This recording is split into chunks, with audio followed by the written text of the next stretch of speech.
Mboten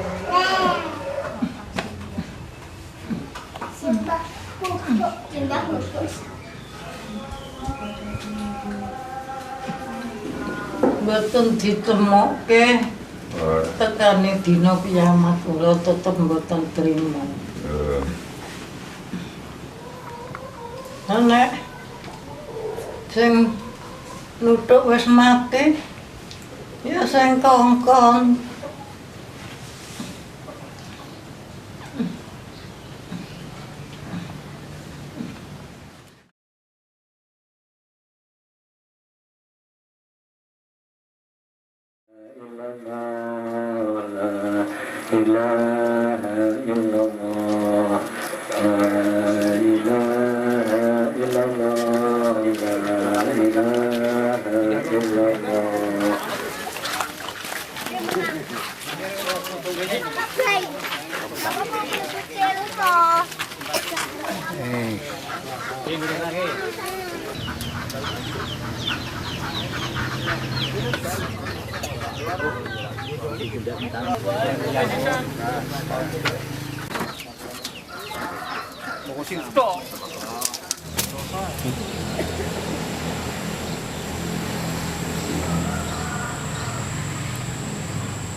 Karakternya dia itu ya seperti itu. Dia kalau udah ini merasa bener aku kudu ini, tidak akan mundur. Menakutkan. Kita emang tertutup gitu, Pak? Enggak, dia itu ya memang kalau dari luar, kalau yang belum pernah memang kayaknya seperti itu. Tapi setelah dia itu ngomong, dia pun akan apapun akan diomongkan.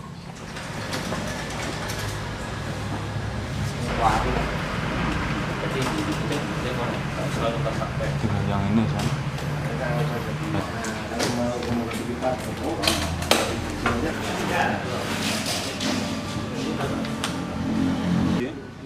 saya lihat pertama kali Udin itu ketika saya sudah selesai tugas di Semarang, kemudian dipindahkan ke Jogja, kemudian saya membawai halaman DIY, jadi saya redaktur di situ.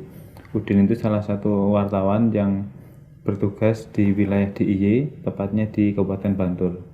Jadi memang Udin itu wartawan desa, ya, yang pendidikannya nggak tinggi-tinggi lah, dia S1 saja nggak selesai, apalagi S2. Ya. Korannya juga bukan koran yang besar, ya. Koran di wilayah, di koran lokal di Jogja. Dia sendiri liputannya di sebuah kabupaten, tapi dia bisa memberi sesuatu yang lebih ya bagi dunia pers ketika itu. Dia bisa kritis, ya, dia bisa kritis, berita-beritanya kritis, ya, baik dan terkonfirmasi. Tetapi yang juga tidak bisa dilupakan, Udin itu tidak hanya menulis berita-berita yang seperti itu, yang mengkritisi tidak. Hampir semua berita itu dia tulis. Berita, bahkan berita pelantikan camat juga dia tulis. Berita ada rapat di tingkat kabupaten dia tulis. Ada pelantikan Kapolres dia tulis. Pelantikan Wakapolres dia tulis. Pelantikan Ketua Pengadilan Negeri dia tulis. Jadi semuanya lah yang dia tulis. Jadi bukan hanya dia itu nulis dari sisi yang negatif saja, tapi yang baik-baik juga dia tulis. Dan hasilnya memang berita-berita yang menurut saya ketika itu luar biasa.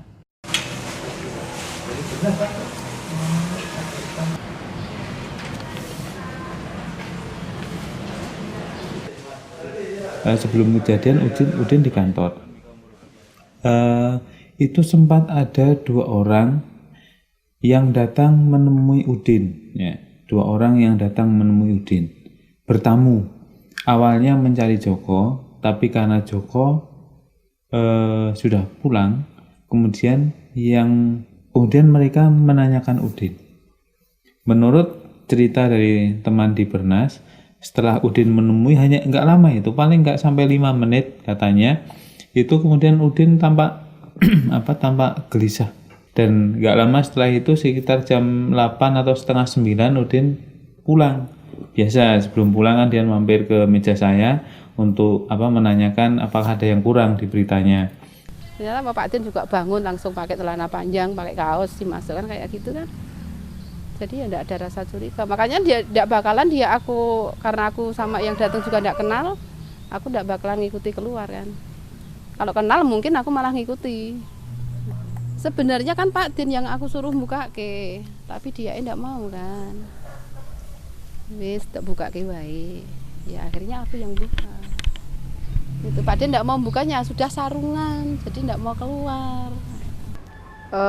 Waktu itu langsung menuju keluar. Waktu itu pintunya masih di sebelah sini, lurus dari dalam sampai luar itu kelihatan. Gitu, saya yang membukakan pintu, terus menemui tamu itu. Saya tanya, ada apa Mas? Kayak gitu. Tamu itu bilang nyari Mas Udin gitu. Bayangan saya itu begitu aku nemuin orangnya itu kan kayaknya aku wong iki wis kenal Pak Din kayak gitu kan. Tapi rumahnya ndak jauh dari sini, cuma aku ndak tahu itu siapa. Kan itu. Makanya ya bingung aku. Memang ndak pakai helm kok, cuma ikat kepala gini aja. Bajunya rapi dari atas sampai bawah dikancingin semua, dimasukin semua sampai sini juga. Rapi semuanya. Saya itu begitu sampai di pintu tengah itu kan buak kayak gitu. Terus aku begitu lari kayak gitu kan, ternyata Pak Din kayak gitu kan, terus kondisi kayak gitu, terus aku kan masih ngelihat kelibatnya Masnya tadi. Tapi aku tidak memburu Masnya, tapi aku ngelihat Pak Din kayak gitu ya.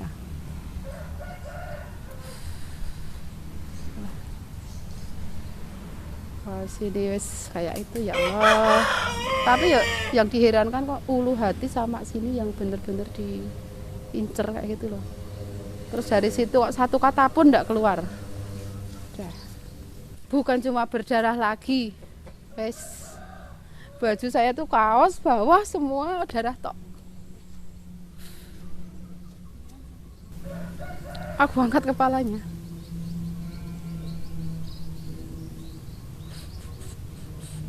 Aku cuma Allahu Akbar, la ilaha illallah, enggak ada yang lain. Cuma minta tolong kayak gitu aja.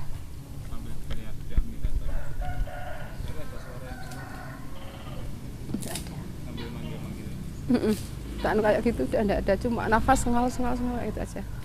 Waktu di dalam jeep pun cuma kayak gitu. Jadi enggak ada reaksi untuk bersuara itu. Cuma nyengal udah kayak nafas sudah kayak mau putus kayak gitu. Ininya udah bener-bener sakit sekali.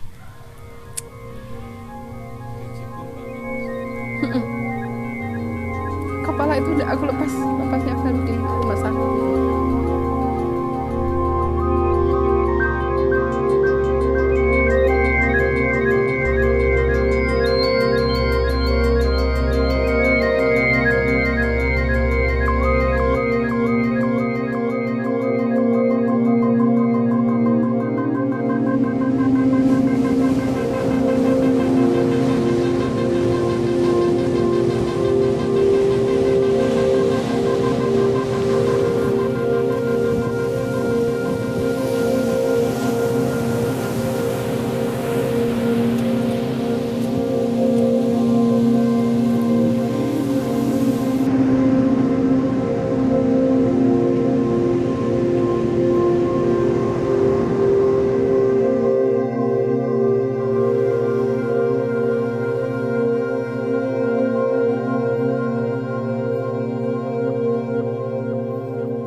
saya ini mau ketemu sama bos yang bikin billboard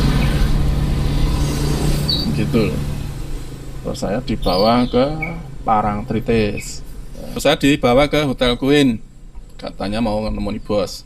Saya dipertemukan seseorang yang namanya Dendra waktu itu.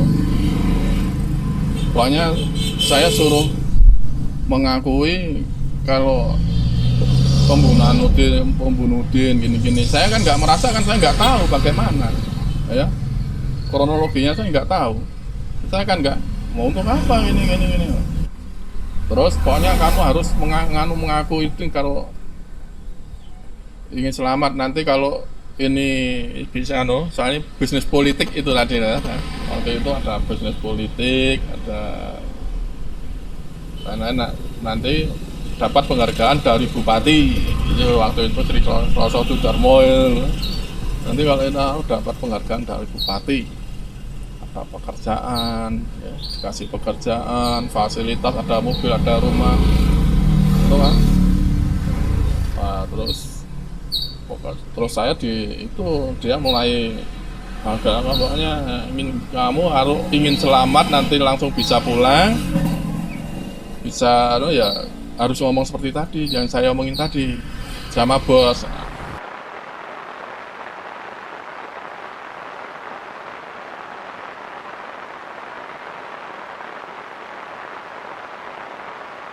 Pagi-pagi saya dibawa ke bengkel advertising ya, tempat di mana saya kerja. Waktu saya disuruh ambil barang bukti ya, saya kan bingung ya. Soalnya dari segala macam ukuran ada, yang segede yang listrik juga ada, yang kecil ada, berbagai ukuran, yang panjang ada, pendek ada. Nah, terus itu dicari-cari, ada polisi ya, polisi waktu itu siapa saya lupa ya. Itu kok ngambil sepotong besi segini ya, sekitar berapa ya, 30-an sentimeter ya. Nah, terus kok disodorkan das saya ya. Waktu disodorkan saya terima lah, difoto yang itu yang dijadikan barang bukti ya. Pokoknya dibentak-bentak itu. Kamu harus mengakui seperti yang di BAP ini, seperti dulu itu kamu dulu mengakui gini, sekarang balik. Itu nggak bener. Wah, rame itu. Itu hampir tiap hari. Lama-lama ya jenuh ya. Saya berontak. Waktu itu. Berontak, saya sangkal semua itu. Yang saya katakan seperti yang di skenario kan sama si Edi tadi, saya pun semua sampai rame ini.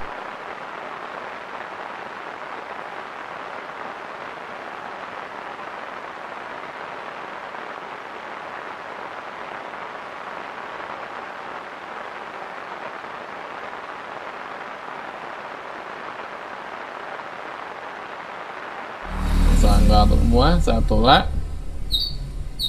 Akhirnya sampai itu aja polisi masih ngotot ya. Terus sampai berapa hari itu ya, sampai 58 hari ya. Itu saya ditahan, terus dapat penangguhan. Nah, terus ada sidang sampai berapa kali itu, 22 atau 23 kali itu. 22, kalau nggak 22, 23 kali persidangan. Akhirnya saya diputus bebas. Kita sudah sangat berharap waktu itu, wah ini bebas, wah ini polisi pasti akan mengarah ke persoalan berita. Udah ini materi-materi kita kita nggak henti-hentinya memberikan bukti fakta itu ya ke polisi ya, dalam bentuk lisan begini kita audiensi terus kita bicara, maupun dalam bentuk surat terbuka atau dalam bentuk buku itu sudah kita sampaikan. Ada banyak catatan di situ yang kita sampaikan ke polisi. Kita berharap itu menjadi bagian yang ditindaklanjuti oleh polisi. Saya secara pribadi saya nggak tahu pertama kali, tapi begitu pas pemakaman itu kita kan cari informasi sebagai wartawan, bagaimana kita tahu ada yang tidak beres. Nah, karena ada yang tidak beres beres itu kan pasti kita ingin tahu apa itu gitu loh. Nah di situ baru ketahuan, oh dia punya, ternyata dari clipping juga kita cari ada hal yang nggak beres itu kaitannya sama berita. Nah dari situ awal. Dari awal yang disebut berita, tidak pernah muncul yang lain, ya, tidak pernah muncul yang lain. Jadi Mbak Marsim itu diperiksa berkali-kali, berubah-ubah tadi itu dari materi berita, kemudian yang terakhir soal perselingkuhan, bahkan setelah Mbak Mar bilang enggak pun tetap masalah itu. Polisi nyelidikinya belok terus kok. Kalau ditanyai tentang berita dia akan belok ke perempuan kok. Katanya kejadian seperti ini biasanya hubungannya ya karo perempuan, apa karo laki, orang-orang kayak gitu. Jadi kalau kita itu ngomong berita, dia tidak akan masuk. Tidak akan diterima, mungkin cuma ditulis-tulis tok, tapi tidak bakalan diobyek-obyek. Tetap polisi itu kan tetap makanya kan beberapa kali polisi tetap Mbak Marki bantau kayak ngapa ya pelakunya tetap itu kan gitu toh. Ya terserah, kalau aku memang bukan itu.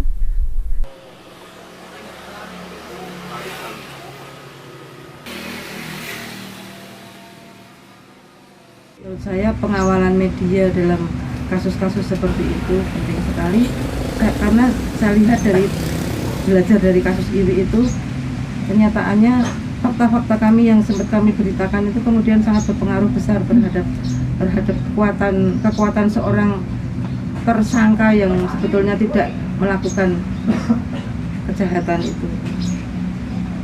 Coba kalau misalnya pada waktu itu media tidak mengawal, ini pasti sudah dipenjara, bahkan mungkin dihukum mati juga bisa kali ya, mungkin karena dianggap membunuh dan sebagainya. Ya kalau saya sebagai jurnalis ya pasti inginnya terungkap tuh siapa sesungguhnya sih yang itu. Gemes gitu aja, sekarangnya gemes aja, dan kebetulan kok sampai sudah hampir batas waktu sudah 17 tahun ya, itu kan memprihatinkan sekali. Mosok sih polisi nggak bisa ungkap seperti itu dengan berbagai alasannya yang fakta ininya barang buktinya nggak ada lah, yang apalah. Tapi saya nggak yakin tuh, pasti mereka tahu kok kalau mau tuh bisa. Itu Edi Wuryanto masih hidup, itu yang harus dibawa, diseret ke pengadilan atau diperiksa lagi secara benar-benar, nggak cuma hanya sekedar pemeriksaan yang pura-pura aja. Kami memang tidak pernah menduga bahwa ini akan menjadi kasus yang lama, kasus yang panjang, kasus yang besar ya. Bahkan sekarang kan sudah 18 tahun nggak terungkap, nggak pernah menduga sama sekali. Sehingga ketika melakukan konfirmasi pun itu sekedar kelengkapan sebuah berita. Kita temukan apa di lapangan, kita sampaikan pada polisi, kemudian apa konfirmasi dari polisi. Tapi kan nyatanya sampai sekarang ya sudah 18 tahun itu kita nggak pernah tahu apa yang dikerjakan oleh polisi. Kami juga tidak menuduh bahwa polisi tidak melakukan apa-apa. Tetapi yang kami alami, kami tidak pernah tahu apa hasil yang dikerjakan polisi selama 18 tahun. Khusus terhadap kasus Udin, Aji menyoroti kinerja kepolisian. Ya. Karena apa? Aji melihat polisi dari tingkat Mabes Polri sampai Polda itu belum serius, belum sungguh-sungguh, belum ada goodwill, niat baik, dan termasuk political will-nya untuk menyelesaikan kasus Udin. Saya sebagai ketua Aji belum melihat itu. Ini problemnya polisinya nggak serius, nggak sungguh-sungguh, dan tidak ada kemauan baik, tidak ada political will. Ini makanya saya stressing di situ. Kalau polisi mau dianggap sebagai polisi yang profesional, tunjukkan political will itu. Kapolda Jogja saya tagih janjinya. Kepolisian, Kapolri saya tagih janjinya. Masa mengungkap kasus pembunuhan prabangsa bisa, kasus Udin tidak bisa? Memeriksa orang sampai 18 tahun itu capek ya. Mau berapa orang yang diperiksa itu capek 18 tahun. Jadi itu nggak ada. Kalau menurut kami nggak ada hasil yang dilakukan oleh polisi. Baru belakangan ini kami mendengar informasi bahwa ternyata polisi itu masih meyakini Iwi sebagai tersangkanya.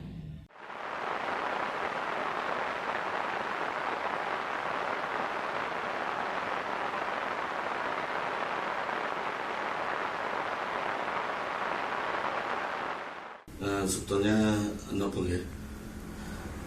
Ada yang saya kira tidak terfokus ke saya, tidak seperti itu saya meyakini itu. Jadi nopo ya, karena saya kadang-kadang berpikir justru nopo ya, mungkin korban sendiri menginginkan judulnya itu seperti itu terus. Jadi saya kadang-kadang harus harus ada kaitannya dengan berita, harus seperti itu kan. Jadi nanti kalau yang selama ini terjadi audiensi itu kan kita menyampaikan. Ya, jadi kalau misalnya boleh untuk yang sekarang ini kita bisa berdiskusi. Jadi apa yang sudah dilakukan oleh Bapak di Polda, kemudian kesulitannya itu ada di mana, barangkali nanti. Jadi baru tahu juga fakta dan data itu ternyata bukan merupakan kebenaran. Belum tentu ya Pak? Belum tentu. Karena itu akan menjadi kebenaran kalau itu. Ya, karena tadi Pak. Nah inilah kemudian ini juga makanya tadi memang kadang-kadang kita berpikir, oh ya, Pak Heru katakan tadi ya ada si ini, ada si ini, ada si ini gitu loh ya. Memang kalau digaduh-gaduh gitu sepertinya oh iya. Itu kan caranya sekian jalan. Nah ini yang benar kesulitan kita dalam menonton tadi. Jadi karena bagaimanapun juga di proses penyidikan itu muaranya gitu kan ya. Kita harus bisa menemukan langsung siapa. Orang saya sebagai pembunuhnya saja kita tuh masih dicarikan saya membunuh Bapak. Teman sudah cari membunuh pakai apa kamu? Itu sudah ininya harus dicari. Karena kalau nyaki pengakuan saja di pembuktian itu nanti belum tentu juga. Kok kalau misalnya polisi tidak melakukan apa-apa waktu itu yang mustahil ya. Makanya dari Mabes turun. Makanya saya menarik juga. Pak Suko sampai menggelar segala macam itu ada tim supervisi pasti. Artinya itu kan sesuatu yang apa? Yang pola linear ya. Artinya ketika wilayah ada gini-gini muncul ke permukaan, Mabes pasti turun. Dan Mabes turun itu pasti apa yang dilakukan? Kan seperti itu. Jadi saya kira tidak akan membiarkan begitu saja. Kalau ada misalnya pelanggaran, saya kira Mabes juga pasti akan bertindak. Ya kalau harapan saya bagaimana polisi itu bisa menangani itu ya. Tapi kalau sudah terlalu lama tanpa ada novum ya, ada suatu fakta baru kan agak susah. Biarpun mungkin harapan saya itu bisa dimulai dari nol lagi. Ya saya kira selama itu belum muncul tetap bisa menjadi isu ya bagi polisi untuk belum bisa menyelesaikan sesuatu kasus yang dianggap besar oleh publik saat itu. Kasus Udin, tuntaskan sekarang juga. Kasus Udin, tuntaskan sekarang juga. Polri, kalau mengacu pembunuhan berencana, daluarsa dari kasus ini adalah 18 tahun. Tahun depan adalah daluarsa dari kasus ini. Polri harus menuntaskan kasus ini. Wartawan Udin dibunuh karena berita. Polri harusnya taat hukum. Negara telah digerogoti oleh kekuatan-kekuatan otoriter yang hingga hari ini juga tidak bisa kita selesaikan. Kasus Udin adalah salah satu dari sekian kasus di mana hak-hak rakyat, hak-hak masyarakat sipil selalu dibungkam. Hak-hak masyarakat sipil selalu mendapat penindasan. Demokrasi sesungguhnya memberi kesempatan kita untuk melakukan perubahan. Tapi kenyataannya, Polri, kejaksaan, dan aparat hukum tidak melakukan itu.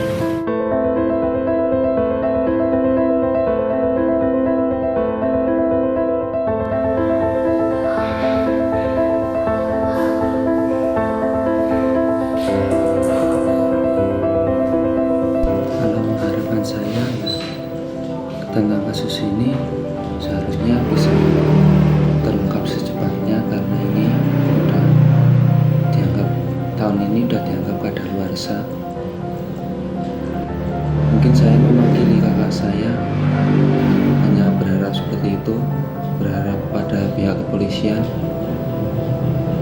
untuk mengungkap kasus ini dan kasus ini tidak terulang kembali. Kalaupun tahun ini sudah dianggap kadaluarsa, ya sudah dihentikan saja dan jangan berlarut-larut. Yang penting jangan diulangi kembali untuk PR kepolisian. Sekian saya. Tiap malam pun ingat ayah, karena saya tiap malam nggak bisa tidur, biasanya tidur jam 2. Kalau sendiri pasti cuma ingat ayah.